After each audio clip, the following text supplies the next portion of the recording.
സീക്രെറ്റ് പ്രോഗ്രാമിലേക്ക് എല്ലാ മാന്യപ്രേക്ഷകർക്കും ഹൃദ്യമായ സ്വാഗതം. നമ്മളിന്ന് ചർച്ച ചെയ്യുന്നത് കഴിഞ്ഞ എപ്പിസോഡിന് തുടർച്ചയെന്നോണം ദൈവപ്രമാണങ്ങളെക്കുറിച്ചാണ്. നമ്മുടെ ഈ ചർച്ചയിൽ പങ്കെടുത്ത് നമ്മുടെ ചോദ്യങ്ങൾക്കും സംശയങ്ങൾക്കും ഉത്തരം നൽകുവാനായി എത്തിച്ചേർന്നിരിക്കുന്നത് ശാലോം TV പ്രേക്ഷകർക്ക് ഏറെ പ്രിയങ്കരനായ അഭിവന്ദ്യമാർ ജോസഫ് പാംബ്ലാനി പിതാവാണ്. പിതാവിനെ ഏറ്റവും സ്നേഹത്തോടുകൂടെ ഈ പ്രോഗ്രാമിലേക്ക് സ്വാഗതം ചെയ്യുന്നു. അതുപോലെ തന്നെ ഈ ചർച്ചയിൽ പങ്കെടുത്ത് ചോദ്യങ്ങൾ ചോദിക്കുവാനായി എത്തിച്ചേർന്നിരിക്കുന്നത് പൂപ്പറമ്പ് ഇടവകയിലെ മതാധ്യാപകരാണ്. അധ്യാപകരെയും ഏറ്റവും സ്നേഹത്തോടുകൂടെ സ്വാഗതം ചെയ്യുന്നു. നമുക്ക് ചർച്ചയിലേക്ക് പ്രവേശിക്കാം. പിതാവേ, ജോലിയോ ജീവിത പങ്കാളിയെയോ തിരഞ്ഞെടുക്കുമ്പോഴും തങ്ങളുടെ മക്കളുടെ മേൽ സമ്മർദ്ദം ചെലുത്തുന്ന മാതാപിതാക്കളുണ്ട്. അങ്ങനെ വരുമ്പോൾ മക്കൾ എന്ത് തീരുമാനമാണ് എടുക്കേണ്ടത്? യെസ്, അതൊരു യൂത്തിൻ്റെ ചോദ്യമാണല്ലേ. മിക്കവാറും ഇത് സ്വന്തം ചോദ്യമായിരിക്കാനും സാധ്യതയുണ്ട് അലീനയുടെ.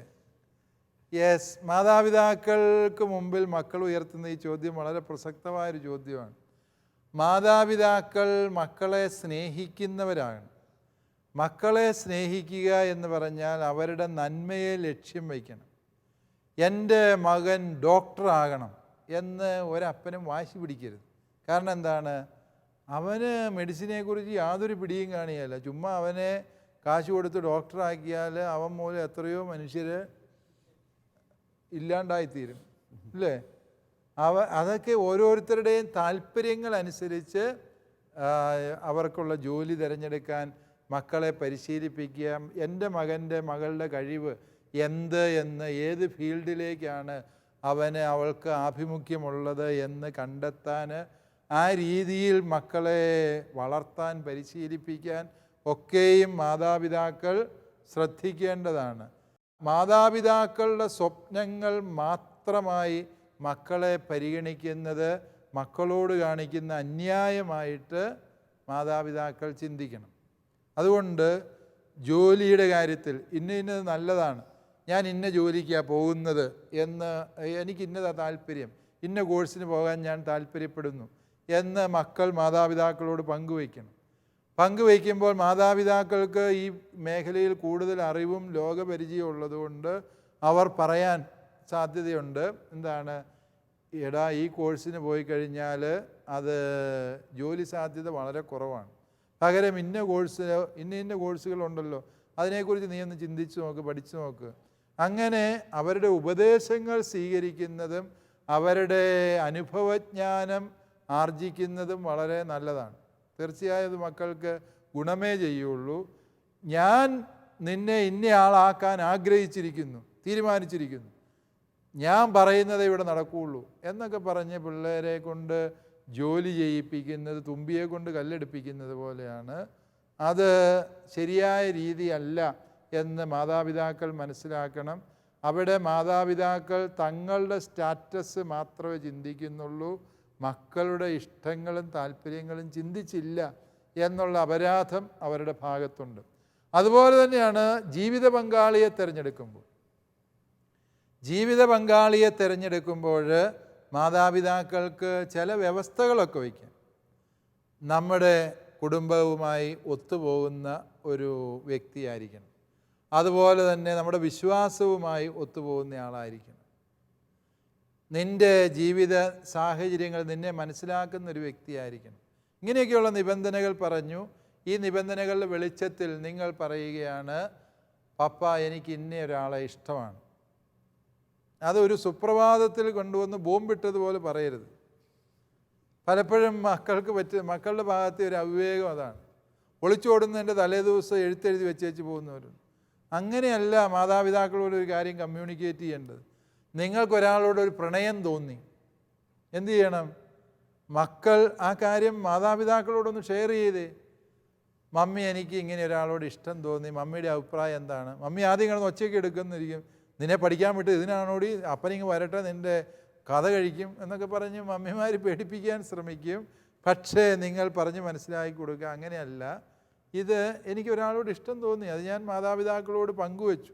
മാതാപിതാക്കൾ അങ്ങനെ ഒരു കാര്യം കേൾക്കുമ്പോൾ ഉടനെ തുള്ളാതെ ചൂടാകാതെ ശാന്തമായിരുന്ന് കേൾക്കുക. ഒന്നുമല്ലേൽ എൻ്റെ മകൻ എൻ്റെ മകള് ഈ കാര്യം എന്നോട് പങ്കുവച്ചല്ലോ, അത് ഒരു പോസിറ്റീവായൊരു കാര്യമായിട്ട് എടുക്കുക. അവരോട് അതിൻ്റെ വസ്തുതകൾ മനസ്സിലാക്കുക. ഇവർ സ്നേഹിക്കുന്നു എന്ന് പറയുന്ന വ്യക്തിയെക്കുറിച്ച് കൂടുതൽ മനസ്സിലാക്കാൻ ശ്രമിക്കുക. ഏതെങ്കിലും ഒരു പഴുത് കണ്ടുപിടിച്ച് അത് ഒഴിവാക്കാനും അത് തകർത്ത് കളയാനുമുള്ള കരുക്കൾ മാതാപിതാക്കൾ നീക്കരുത്. അത് മക്കളോട് കാണിക്കുന്ന അന്യായമാണ്. മറിച്ച് അതിനകത്ത് ഗുരുതരമായ വീഴ്ചകളോ പ്രശ്നങ്ങളോ ഉണ്ടെങ്കിൽ അത് മക്കളുടെ ശ്രദ്ധയിൽപ്പെടുത്താനും അത് പരിഹരിക്കാൻ പറ്റുന്നതാണ് പരിഹരിക്കാൻ, അല്ല എങ്കിൽ മക്കളെ കാര്യങ്ങൾ പറഞ്ഞ് ബോധ്യപ്പെടുത്താൻ ഒരു കൂട്ടായ്മയിൽ ഇത്തരം തീരുമാനങ്ങൾ എടുക്കുന്നതാണ് ആരോഗ്യകരം. പല യുവജനങ്ങൾ ഇത്തരം സങ്കടങ്ങൾ ഞാൻ അച്ഛനായിരുന്ന കാലത്ത് കൂടുതലായി എൻ്റെ അടുത്ത് വന്ന് പറയുമായിരുന്നു. ഞാനിങ്ങനെ പലയിടത്തും മധ്യസ്ഥം വഹിച്ചിട്ടുണ്ട്. ഇനി ആരും പറഞ്ഞ് എൻ്റെ അടുത്തേക്ക് ഫോണൊന്നും വിളിക്കണ്ട. പക്ഷേ ഈ യുവജനങ്ങളുടെ സങ്കടം, സ്വന്തം മക്കളുടെ ഹൃദയത്തിൻ്റെ തേങ്ങലുകൾ മാതാപിതാക്കളെ നിങ്ങൾക്ക് മനസ്സിലാക്കാൻ കഴിയുന്നില്ല എങ്കിൽ നിങ്ങൾ എന്ത് മാതാപിതാക്കളാണ്? അതുകൊണ്ട് നിങ്ങളുടെ മക്കളുടെ ആകുലതയും വേദനയും നിങ്ങൾ തിരിച്ചറിയണം. അവർ ഒരു വ്യക്തിയെ ഇഷ്ടപ്പെടുന്നു എന്ന് പറയുന്നത് ഒരു പാപമായ കാര്യമൊന്നുമല്ല. ഒരാളെ സ്നേഹിച്ചു എന്നല്ലേ ഉള്ളൂ. ഒരാളെ കൊന്നേച്ചു വന്നെന്നല്ലല്ലോ പറഞ്ഞത്, ഒരാളെ സ്നേഹിച്ചു എന്നാണ് പറഞ്ഞത്. അതിനെ പോസിറ്റീവായിട്ട് എടുക്കുക. നിങ്ങൾക്കാവുന്ന രീതിയിൽ ആ ബന്ധത്തിൻ്റെ ഗുണവും ദോഷവും അന്വേഷിക്കുക. അതിലെ ദോഷങ്ങൾ പരിഹരിച്ചെടുക്കാൻ മക്കളെ സഹായിക്കുക. ആ രീതിയിൽ അവർക്ക് ജീവിതത്തിൽ സന്തോഷമായും സ്വസ്ഥമായും ജീവിക്കാനുള്ള വഴികൾ ഒരുക്കുക. മകന് മകൾക്ക് ഇഷ്ടപ്പെട്ട പങ്കാളിയെ തന്നെയാണ് അവൾ വിവാഹം ചെയ്യുന്നത് എന്ന് ഉറപ്പുവരുത്തുമ്പോഴാണ് മാതാപിതാക്കൾ തങ്ങളുടെ മക്കളോടുള്ള യഥാർത്ഥ സ്നേഹം പ്രകടിപ്പിക്കുന്നത് എന്നുകൂടി നിങ്ങൾ തിരിച്ചറിയണം. പലപ്പോഴും ഈ പ്രണയങ്ങളെ മാതാപിതാക്കൾ എതിർക്കാൻ കാരണം എന്നാണ്? നമ്മുടെ അത്രയും സമ്പത്ത് മറ്റേ ചെറുക്കനില്ല പെണ്ണിനില്ല എന്ന് പറഞ്ഞാണ് പലപ്പോഴും എതിർക്കുന്നത്. സമ്പത്തൊക്കെ അവനില്ലെങ്കിൽ നമ്മുടെ വീട്ടിലുണ്ടല്ലോ, അത് പരിഹരിക്കാം എന്ന മട്ടിൽ, അല്ലെങ്കിൽ സമ്പത്ത് കൊണ്ട് എന്നെ ഈ ഒരുപാട് നേടാനിരിക്കുന്നു എന്നൊക്കെ ചിന്തിക്കുന്ന ഒരു വിശാല മനസ്സും കൂടി മാതാപിതാക്കൾ നേടുകയാണ് എങ്കിൽ പല പ്രതിസന്ധികളെയും പരിഹരിക്കാൻ സാധിക്കും. പക്ഷേ വിശ്വാസത്തിൻ്റെ മേഖലയിൽ കുറേ കൂടി കരുതൽ മക്കൾക്കും ആവശ്യമുണ്ട്. സമ്പത്ത് ഉണ്ടാക്കിയെടുക്കാൻ വിശ്വാസം എന്ന് പറയുന്നത് ദൈവദാനമാണ്. ആ വിശ്വാസത്തെ അമൂല്യമായി തന്നെ മക്കൾ കരുതണം. നിങ്ങളുടെ സ്നേഹിക്കുന്ന വ്യക്തിയെ യഥാർത്ഥ സത്യവിശ്വാസത്തിലേക്ക് ആനയിക്കാൻ നിങ്ങൾ പരിശ്രമിക്കുക. മറ്റൊരു വിശ്വാസത്തിലാണ് എങ്കിൽ അപ്രകാരമുള്ള വിശ്വാസത്തിൻ്റെ ഐക്യം ശരിയായ സ്നേഹത്തിൻ്റെ ലക്ഷണമാണ് എന്നുകൂടി നിങ്ങൾ തിരിച്ചറിയും. ഓക്കെ, ഇത്രയും വ്യക്തമായല്ലോ അല്ലേ? ഓക്കെ, അടുത്ത ചോദ്യം ആരാണ്? ഓക്കെ, റജി ടീച്ചറാണ്. ടീച്ചർ ചോദ്യം എന്താണ്? പിതാവേ, ഇപ്പോഴത്തെ കാലത്തുള്ള ഒരു പ്രവണതയാണ് കുഞ്ഞുങ്ങൾ ജനിച്ച് അധികം കഴിയുന്നതിന് മുമ്പ് തന്നെ അവരെ മാതാപിതാക്കളെ ഏൽപ്പിച്ചിട്ട് വിദേശത്തേക്ക് പോകുന്ന ദമ്പതിമാർ. യഥാർത്ഥത്തിൽ ഈ ദമ്പതിമാർക്ക് കുഞ്ഞുങ്ങളോടുള്ള കടമ നിർവഹിക്കാൻ കഴിയുന്നുണ്ടോ? അതുപോലെ തന്നെ ഇപ്പോൾ കുഞ്ഞുങ്ങളോടുള്ള അതിക്രമം കൂടി വരുന്ന ഈ സാഹചര്യത്തിൽ കുഞ്ഞുങ്ങളെ സ്നേഹിക്കുക, അവരോടുള്ള കടമകൾ നിറവേറ്റുക എന്നിവയുമായി ബന്ധപ്പെട്ട് ഒരു കൽപ്പന ആവശ്യമല്ലേ? യെസ്, ടീച്ചർ പറയുന്നത് ഈ 4-ാം പ്രമാണം പോരാ, ഒരു പ്രമാണം കൂടെ വേണമെന്നാണ് പറയുന്നത് അല്ലേ? പ്രമാണം പുതിയതായിട്ട് വേണ്ട, ഇത് ശരിക്കും പാലിച്ചാൽ മതി. ഇവിടെ പറഞ്ഞ 2 വിഷയങ്ങളും കാലിക പ്രസക്തിയുള്ള വിഷയങ്ങളാണ്. ഇപ്പം ദമ്പതികൾ കല്യാണം കഴിച്ചു, കുഞ്ഞുങ്ങളുണ്ടായി, അധികം താമസിയാതെ തന്നെ അവർക്ക് ജോലി സ്ഥലത്തേക്ക് തിരിച്ചു പോകേണ്ടി വരാം.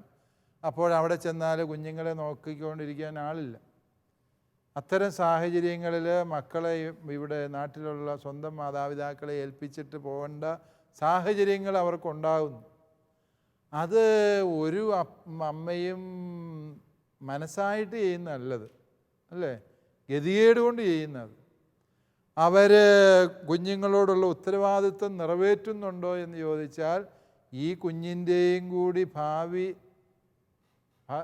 ഭദ്രമാക്കാൻ വേണ്ടിയാണ്. ഈ കുഞ്ഞിൻ്റെയും കൂടി ഭാവി ഭദ്രമാക്കുക എന്ന ലക്ഷ്യത്തോടെയാണ് ഈ അമ്മ പോയി അധ്വാനിക്കുന്നത് എന്ന് നമ്മൾ തിരിച്ചറിയുകയാണ് വേണ്ടത്. ഇനി അങ്ങനെ പോയി അധ്വാനിക്കേണ്ട സാഹചര്യമൊന്നുമില്ല. ഒരു കൊച്ച് സ്കൂളിൽ പോകുന്നവരെയെങ്കിലും ആ കുഞ്ഞിൻ്റെ ഒപ്പം നിന്ന് അതിനെ വളർത്തിയെടുക്കാൻ പറ്റുന്ന ഒരു സാഹചര്യമാണ് വീട്ടിലുള്ളത് എങ്കിൽ പ്രിയപ്പെട്ട അമ്മമാരെ, അതാണ് ഏറ്റവും ശരിയായ രീതി. കാരണം എന്താണെന്ന് ചോദിച്ചാൽ, ഒരു കുഞ്ഞിന് സ്വന്തം അമ്മയുടെ പരിലാളന ഏറ്റവും അധികം ആവശ്യമുള്ളത്, അവന് ഏറ്റവും ആവശ്യമുള്ളത് ഒരു 7 വയസ്സ് വരെ, ഒരു 12 വയസ്സ് വരെയും എന്ന് പറഞ്ഞാൽ ഒരു കൊച്ച് 6ാം ക്ലാസ് 7ാം ക്ലാസ് എത്തുന്നത് വരെയും മാതാപിതാക്കളോടൊത്ത് ജീവിക്കുന്ന ഒരു സാഹചര്യം ഒരു കുഞ്ഞിന് കിട്ടുകയാണ് എങ്കിൽ ആ കുഞ്ഞിനത് ഏറെ ഗുണകരമാണ് എന്ന് മനഃശാസ്ത്രജ്ഞന്മാർ കണ്ടെത്തുന്നതാണ്. അതുകൊണ്ട് ആ രീതിയിൽ അവരെ സഹായിക്കാൻ പറ്റുമെങ്കിൽ വളരെ നല്ല കാര്യം. ഇനി നിവൃത്തിയില്ലാത്ത സാഹചര്യങ്ങളിലാണ് എങ്കിൽ ഈ കുഞ്ഞിനോടുള്ള തൻ്റെ സ്നേഹവും കരുതലും, ആ കുഞ്ഞിന് വേണ്ടിയാണ് താൻ ഈ കഷ്ടപ്പെടുന്നത് എന്നുള്ള വസ്തുത കുഞ്ഞിനെ ബോധ്യപ്പെടുത്തുന്ന രീതിയിലുള്ള പ്രകടനങ്ങൾ, സ്നേഹപരിലാളനകൾ അകലങ്ങളിലായിരുന്നു കൊണ്ട് തന്നെ ഈ അമ്മയ്ക്ക് കുഞ്ഞിന് നൽകാവുന്നതാണ്. അപ്രകാരം അത് പരിഹരിച്ചെടുക്കാൻ കഴിയുന്നത് ഗുണകരമായിരിക്കും. കുഞ്ഞുങ്ങളോടുള്ള അതിക്രമങ്ങൾ വർദ്ധിച്ചു വരുന്നു എന്ന് പറഞ്ഞ് ശരിയാണ്.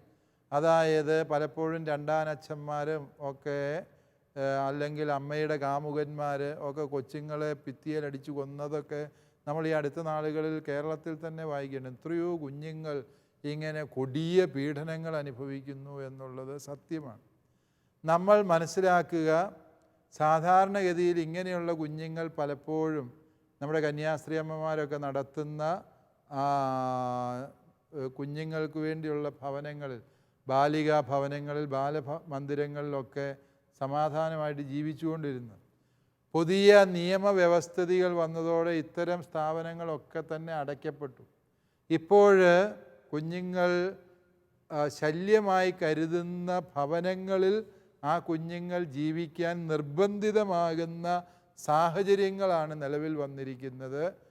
അത്തരം ഭവനങ്ങളിൽ നമ്മുടെ കുഞ്ഞുങ്ങൾ അനുഭവിക്കേണ്ടി വരുന്ന മനോവേദനകൾ, ശാരീരിക പീഡകൾ, അവസാനം മരണം പോലും വരുന്ന സാഹചര്യങ്ങൾ, ഇതൊക്കെയും സമൂഹത്തിൻ്റെ കണ്ണ് തുറപ്പിക്കേണ്ടതാണ്.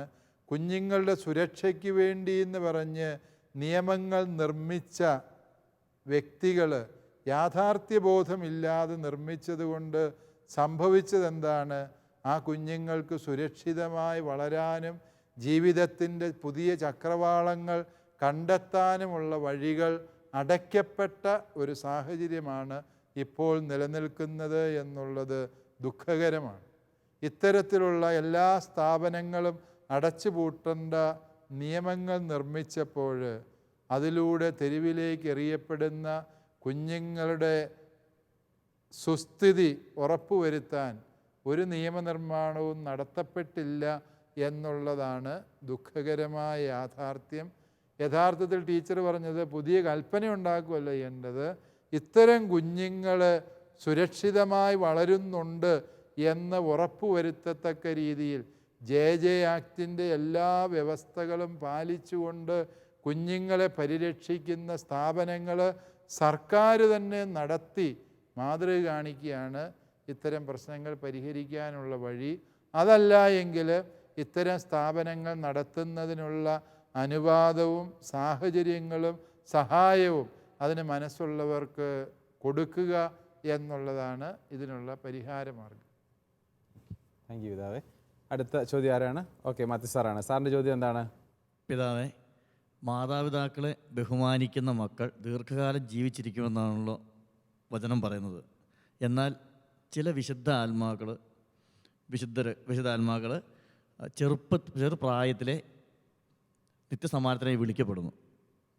ഇതിനെക്കുറിച്ചൊന്ന് പറഞ്ഞു തരാമോ? ചില വിശുദ്ധർ, ഇപ്പം അലോഷ്യസ് ഗോൺസാഗ, അതുപോലെ തന്നെ ഡൊമിനിക് സാവിയോ, മരിയ ഗൊരേത്തി, ഇവരെയൊക്കെ മരിച്ചുപോയത് മാതാപിതാക്കളെ അനുസരിക്കാഞ്ഞിട്ടായിരുന്നു എന്നാണ് സാറിൻ്റെ ചോദ്യം. ഇല്ല, അങ്ങനെ നമ്മൾ മനസ്സിലാക്കുന്നത് ശരിയല്ല. ചില തത്വങ്ങൾ പറയുമ്പോൾ അതിനെപ്പോഴും ഒഴിവുകഴിവുകളുണ്ട്, ഇല്ലേ? അത് കള്ളു കുടിച്ചാൽ ലിവർ സിറോസ് വരും. ലിവർ സിറോസ് വന്നവർക്ക് എല്ലാം കള്ളു കുടിച്ചിട്ടാണ്? അല്ല, കള്ളപ്പം പോലും തിന്നാതെ ജേടത്തിമാർക്ക് ഇത് വരാറുണ്ട്, അല്ലേ? അതെങ്ങനെയാണ് വരുന്നത് എന്ന് ചോദിച്ചാൽ അതിൻ്റെ കാരണങ്ങൾ നമുക്ക് പറയാൻ പറ്റിയല്ല. എന്നതുപോലെ ഈ മരണത്തിൻ്റെയും ദീർഘായുസില്ലാത്തതിൻ്റെയും കാരണം എല്ലാം മാതാപിതാക്കളെ ധിക്കരിച്ചതുകൊണ്ടാണ് എന്ന് നമ്മൾ പറയേണ്ടതില്ല. മാതാപിതാക്കളെ അനുസരിക്കുന്നവർക്ക് ദൈവം ദീർഘായുസ് വാഗ്ദാനം ചെയ്തിട്ടുണ്ട് എന്നുള്ളത് സത്യമാണ്. ഇനി ഏതെങ്കിലും വ്യക്തി നേരത്തെ മരിച്ചാൽ അത് മാതാപിതാക്കളെ അനുസരിക്കാത്തത് കൊണ്ടാണ് എന്ന ഒരു നിഗമനത്തിലേക്ക് നമ്മൾ എത്തുന്നത് അവിവേകമായിരിക്കും എന്നോർത്താൽ മതി. ഇവിടെ നമ്മൾ മനസ്സിലാക്കുക, ഇനി ഈ വിശുദ്ധരെ എന്താണ് ചെയ്തത്? അവർ നിത്യകാലം ജീവിച്ചു. ദൈവം അങ്ങനെയല്ലേ പറഞ്ഞേക്കുന്നത്? അപ്പനെ അമ്മയെ അനുസരിക്കുന്നവന് എന്താണ്? നല്ല കാലത്തോളം ആയിരിക്കുമെന്ന് പറഞ്ഞു. എന്ന് പറഞ്ഞാൽ നിത്യതയോളം ആയിരിക്കും എന്ന് പറഞ്ഞാൽ ഈ വിശുദ്ധരാണ് യഥാർത്ഥത്തിൽ നിത്യതയോളം ആയിരുന്നത്, അല്ലേ? അതുകൊണ്ട് അവർ മാതാപിതാക്കളെ അനുസരിച്ചതുകൊണ്ട് അവർ നിത്യതയിൽ ദൈവത്തോടൊത്തായിരിക്കുന്നു. അതുകൊണ്ട് ഈ ഭൂമിയിൽ കുറേ കാലം കൂടെ ജീവിക്കുന്നു എന്നുള്ള അർത്ഥത്തിൽ അത് മനസ്സിലാക്കുന്നതിനേക്കാൾ ഉപരി മാതാപിതാക്കളെ ആദരിക്കുകയും സ്നേഹിക്കുകയും ചെയ്യുന്ന മക്കൾ സ്വർഗത്തിൻ്റെ നിത്യതയ്ക്ക് അവകാശിയാകും എന്ന അർത്ഥത്തിൽ ആ വചനത്തെ മനസ്സിലാക്കുന്നതാണ് കൂടുതൽ ശരി. ഓക്കെ, അടുത്ത ചോദ്യം ആരാണ്? ഓക്കെ, എന്താണ് ചോദ്യം? പിതാവേ, എൻ്റെ ചോദ്യം ഇതാണ്. വാഗ്ദാനത്തോടു കൂടിയ ഏക കൽപ്പനയാണിത്, പിതാവിനെയും മാതാവിനെയും ബഹുമാനിക്കുക എന്ന് എഫേസ്യർ 6:2 പറയുന്നു. എന്തുകൊണ്ടാണ് വാഗ്ദാനത്തോടു കൂടിയ കൽപ്പന എന്നതിനെ പറയാൻ കാരണം?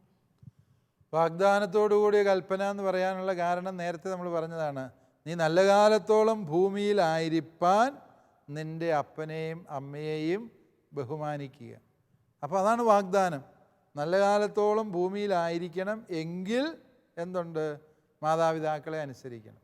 അപ്പോൾ മാതാപിതാക്കളെ അനുസരിച്ചാൽ നിനക്ക് ദീർഘായുസ് എന്ന വാഗ്ദാനം ദൈവം തന്നിരിക്കുന്നു. അതാണ് അർത്ഥം. വേറെ ഒരു കൽപ്പനയ്ക്കും ഇങ്ങനെയൊരു വാഗ്ദാനം ദൈവം നൽകുന്നില്ല. അതുകൊണ്ടാണ് ഞാനത് ഒന്നും കൂടി എടുത്ത് ചോദിച്ചത്. യെസ്, വേറൊരു കൽപ്പനയ്ക്ക് ഇങ്ങനെ വാഗ്ദാനം നൽകുന്നില്ല എന്നത് അതാണ് എഫേസ്യൂസ് ലേഖനത്തിലെ പൗലോസ്ലീഹ എടുത്ത് പറയുന്നതും അതുതന്നെയാണ്, അല്ലേ? ദീപ്തി ചിന്തിച്ച പോലെ തന്നെ പൗലോസ്ലീഹയും ചിന്തിച്ചു എന്നാണ് അർത്ഥം. അതായത് ബാക്കി പ്രമാണങ്ങളെക്കുറിച്ച് പൊതുവായി പറയുന്നുണ്ട്. ഈ കൽപ്പനകളെല്ലാം അനുസരിച്ചാൽ 1000 തലമുറ വരെയും ഞാൻ നിങ്ങളെ അനുഗ്രഹിക്കും എന്നൊക്കെ പൊതുവായി പറയുന്നുണ്ട്. പക്ഷേ ഈ ഒരു പ്രമാണത്തെക്കുറിച്ച് മാത്രമാണ് ഒരു വാഗ്ദാനം ആ കൽപ്പനയോട് തന്നെ അറ്റാച്ച് ചെയ്ത് കൂട്ടിച്ചേർത്ത് പറഞ്ഞിരിക്കുന്നത്. അതുകൊണ്ടാണ് പൗലോസ്ലീഹ അത് എടുത്ത് പറയുന്നത്. വാഗ്ദാനത്തോടുകൂടി നൽകപ്പെട്ട ഏക കൽപ്പന ഇതാണെന്ന് നമുക്കറിയാമല്ലോ എന്ന് പറയുമ്പോൾ മാതാപിതാക്കളെ അനുസരിക്കണം എന്ന കാര്യത്തിന് ദൈവം വലിയ പ്രാധാന്യം കൊടുക്കുന്നുണ്ട് എന്നാണ് ആ കൽപ്പനയിലൂടെ നമുക്ക് മനസ്സിലാക്കാൻ പറ്റും. ഇന്ന് നമ്മൾ ചർച്ച ചെയ്തത് ദൈവപ്രമാണങ്ങളെക്കുറിച്ചാണ്. നമ്മുടെ ഈ ചർച്ചയിൽ പങ്കെടുക്കുകയും നമ്മുടെ ചോദ്യങ്ങൾക്കും സംശയങ്ങൾക്കും ഉത്തരം നൽകുകയും ചെയ്ത അഭിവന്ദ്യ മാർ ജോസഫ് പാമ്പ്ളാനി പിതാവിന് ശാലോം TV-യുടെ പേരിലുള്ള ഹൃദയം നിറഞ്ഞ നന്ദി അറിയിക്കുന്നു. അതുപോലെ തന്നെ നമ്മുടെ ഈ ചർച്ചയിൽ പങ്കെടുക്കുകയും നല്ല നല്ല ചോദ്യങ്ങൾ ചോദിക്കുകയും ചെയ്ത പൂപ്പറമ്പ് ഇടവകയിലെ മതാധ്യാപകർക്കും ഹൃദയം നിറഞ്ഞ നന്ദി അറിയിക്കുന്നു. അടുത്ത എപ്പിസോഡിൽ വീണ്ടും കാണുന്നതുവരെ നന്ദി, നമസ്കാരം.